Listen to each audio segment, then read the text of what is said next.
kind of hard to get things going out there for you too?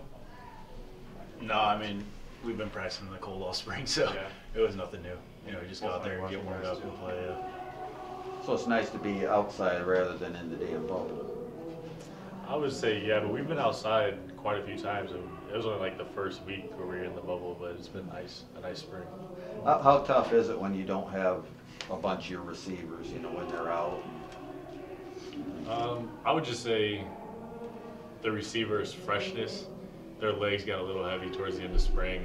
Towards the last few practices, they got a little heavy.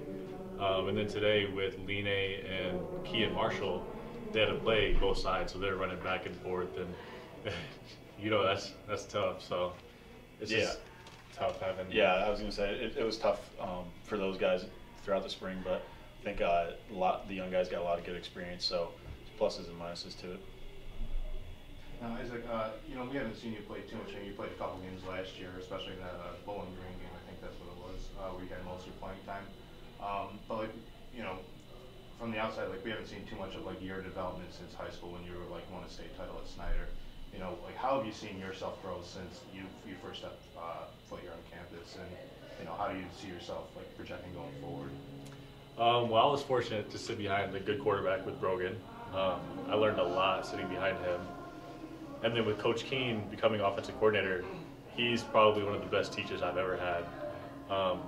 It's not too simple, but at the same time, he just does a really good job of teaching it and really kind of like drilling it in our heads in a good way.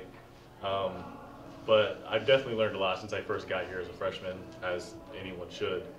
It was a little rough coming in because you're the guy in high school and then you're back at the bottom, but it was really fun. We got a really good close-knit group with the freshman class, and last spring, I mean, it was kind of our time to show what we had. It's been going up since there.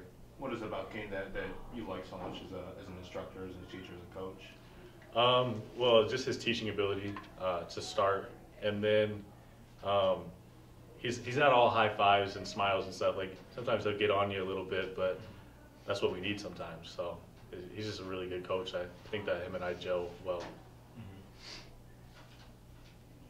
Tyler, I talked to you last week, and you kind of talked about like the similarities between playbooks and whatnot.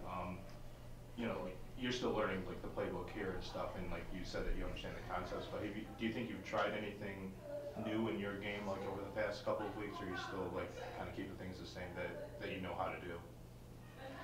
I mean, it's just been, you know, a process of moving forward through spring ball and keeping up with the install the coaches give us and any techniques Coach Keene teaches, just trying to apply those on the field. So, yeah, I wouldn't say there's been anything, you know, out of ordinary. It's just trying to learn and execute the best of your ability.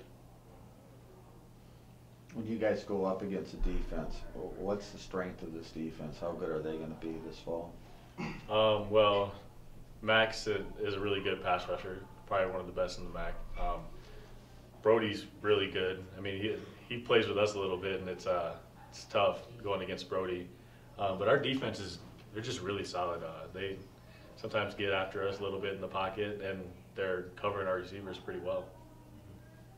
Yeah, I'd just echo that. I'd say, you know, they're solid top to bottom, all 11 spots, and they've got depth too. So, you know, look forward to them having a great year.